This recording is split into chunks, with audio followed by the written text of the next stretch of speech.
এই যে নিজেদের মধ্যে কথার যে মানে কথামালা যে নিক্ষেপ হচ্ছে, সেটা কিন্তু ঘুরে ফিরে তাদের গায়ে লাগতেছে।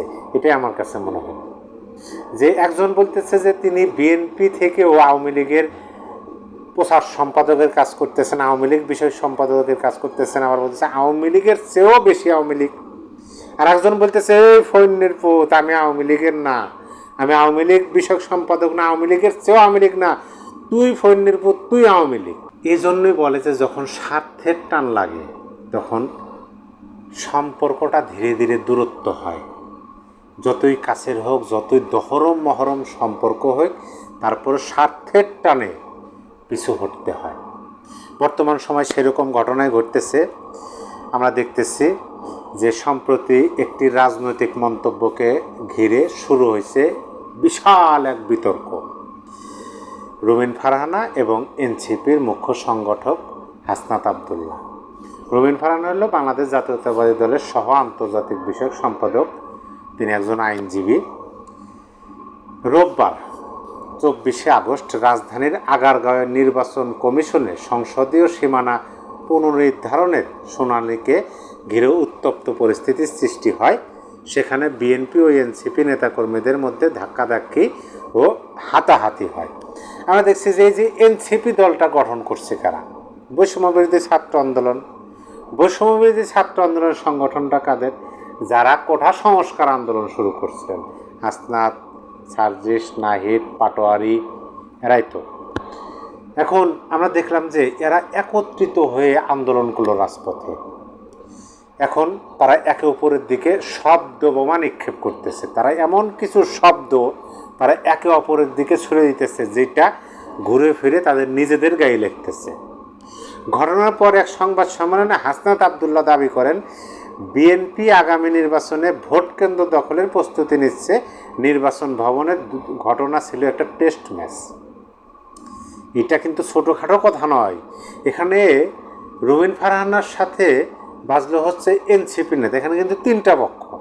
একটা হলো রুমিন ফারহানার, তিনিও বিএনপির, আর একটাও বিএনপির পক্ষ, আর একটা এনসিপির। এই তিনটা গ্রুপ তারা নির্বাচন কমিশনের শুনানি হইতেছে। সেখানে রুমিন ফারহানাকে তিনি অভিযোগ করছে যে ধাক্কা দিচ্ছে।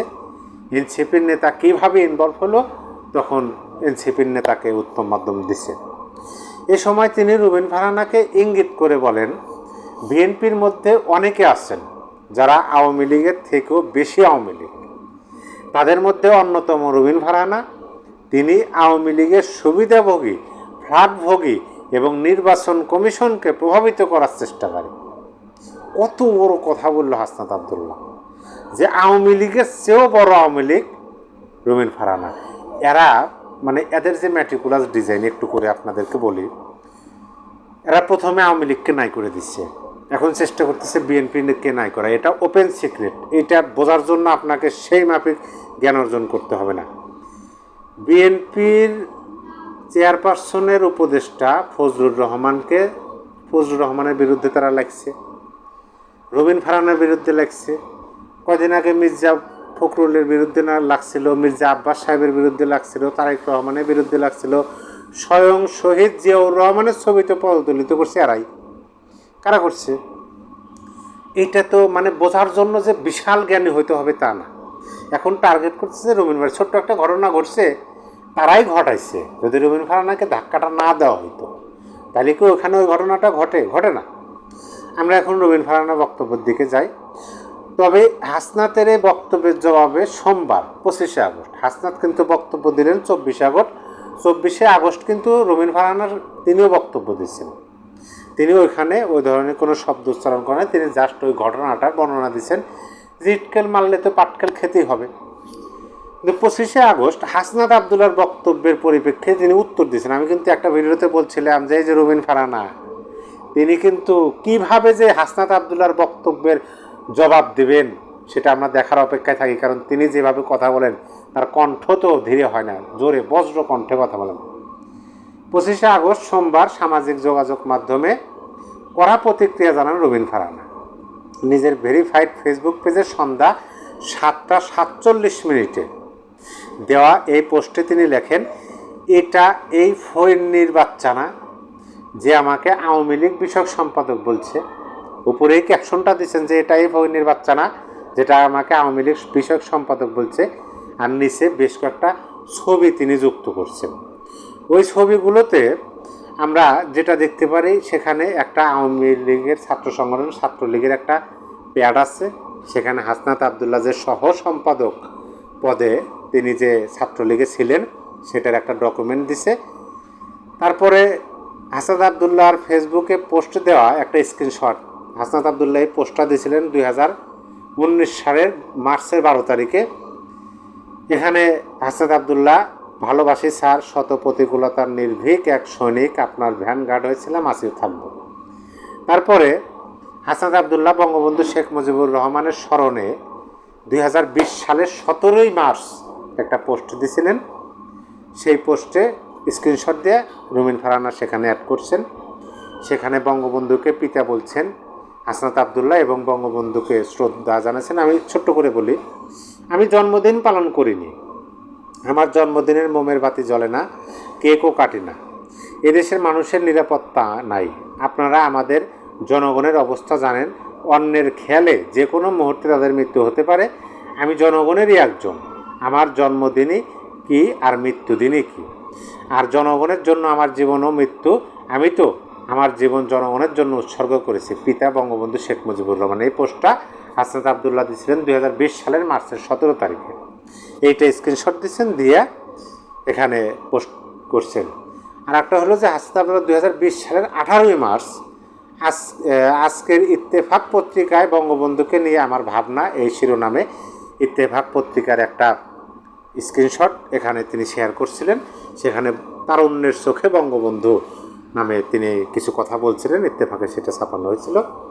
আর একটা ছবি দিছে, সেখানে বঙ্গবন্ধুর এখানে লেখা, সেই তো ধন্য যে ছাত্র জীবনে ছাত্রলীগের গর্বিত কর্মী বা সুযোগ পেয়েছেন। এই কথাগুলো কিন্তু হাসনাত আবদুল্লাহ একটা সময় তার ফেসবুকের মাধ্যমে প্রচার করছে, এবং এগুলাই রুমিন ফারহানা তার ফেসবুকে পোস্ট দিচ্ছেন যে এটাই এই ফইন্নির বাচ্চা না যিনি আমাকে আওয়ামী লীগ বিষয়ক সম্পাদক বলছিলেন। মানে হাসনাত আবদুল্লাহ যে ছাত্রলীগের কর্মী ছিলেন, আন্ডারগ্রাউন্ড রাজনীতি করছেন, আন্ডারগ্রাউন্ড রাজনীতি করে ছাত্রলীগের যে হেলমেট বাহিনীর ভূমিকায় তিনি ছিলেন না, সেটা তো মানে সন্দেহ থাকতেই পারে যে তিনি ছিলেন কি ছিলেন না, যেহেতু এখনও প্রকাশিত না যে ছাত্রলীগের হেলমেট বাহিনী খারাপ। সেই যখন বলে রুমিন ফারহানাকে যে আওয়ামী লীগের চেয়েও বেশি আওয়ামী লীগ, বিএনপির আওয়ামী লীগ বিষয়ক সম্পাদক যখন রুমিন ফারহানাকে বললেন, তখন তিনি সামনে প্রমাণ নিয়ে আসলেন যে এই ফন্নির পুত, এই হালার পহালা, না এটা বলে না, ফন্নির পুত বলছে যে দেখ, তুই তো একটা সময় ছাত্রলীগ করতি, তুমি তো একটা সময় বঙ্গবন্ধুর সম্মান, বঙ্গবন্ধুকে শ্রদ্ধা, তার গুণগান গাইতে গাইতে মুখে ফেনা তুলে ফেলাইতে, আর এখন তুমি আমাকে বলতেছ আমি আওয়ামী লীগ বিষয়ক সম্পাদক, এই যে দেখো প্রমাণটা দিয়ে দিলাম। এই যে শুরু হয়ে গেছে কাদা ছড়াছড়ি, এই যে নিজেদের মধ্যে কথার যে মানে কথামালা যে নিক্ষেপ হচ্ছে, সেটা কিন্তু ঘুরে ফিরে তাদের গায়ে লাগতেছে। এটাই আমার কাছে মনে হয় যে একজন বলতেছে যে তিনি বিএনপি থেকেও আওয়ামী লীগের প্রচার সম্পাদকের কাজ করতেছেন, আওয়ামী লীগ বিষয় সম্পাদকের কাজ করতেছেন, আবার বলতেছে আওয়ামী লীগের চেয়েও বেশি আওয়ামী লীগ। আর একজন বলতেছে এই ফৈন্যের পুত, আমি আওয়ামী লীগের না, আমি আওয়ামী লীগ বিষয়ক সম্পাদক না, আওয়ামী লীগের চেয়েও আওয়ামী লীগ না, তুই ফৈন্যের পুত, তুই আওয়ামী লীগ। মানে বিষয়গুলো তো তাই হয়, যখন ফেসবুকে পোস্ট দিতেছে যে এইটাই সেই ফৈন্যের পুত না যিনি আমাকে আওয়ামী লীগ বিষয়ক সম্পাদক বলছিলেন এবং নিচে প্রমাণ দিচ্ছেন। তার মানে কি? এটা যদি গ্রামের ভাষায় বলেন, এটার মানে হলো যে এই ফৈন্যের পুত, তুই আমারে বলছস যে আমি আওয়ামী লীগ বিষয়ক সম্পাদক, তুই আমারে বলছস যে আমি আওয়ামী লীগের চেয়েও আওয়ামী লীগ, তুই আমারে বলছস শেখ হাসিনা ক্ষমতাচ্যুত হওয়ার সবচেয়ে বেশি কষ্ট পাচ্ছি আমি, এটা তুই ভুল বলছস ফৈন্যের পুত, তুই ফৈন্যের বাচ্চাই, দেখ তুই তো আওয়ামী লীগ। এটাই তো বোঝায় এই যে শব্দগুলো ব্যবহার হচ্ছে। এই দিকে অবশ্য তেমন কোনো জোরালো ইয়া নাই, রুমিন ফারহানা বলে কথা, তার বক্তব্য আমি আওয়ামী লীগ আমল থেকে শুনি, তিনি স্পষ্ট ভাষায় কথা বলেন, কাউকে ছাড় দিয়ে তিনি কথা বলেন না। তার সাথে হাসনাত আবদুল্লাহরা আমি বিশ্বাস করি না যে কোনোভাবেই তারা পেরে উঠবে। হাসনাত আবদুল্লাহরা কোনোভাবেই রুমিন ফারহানার সাথে পেরে উঠবে বলে আমি মনে করি না।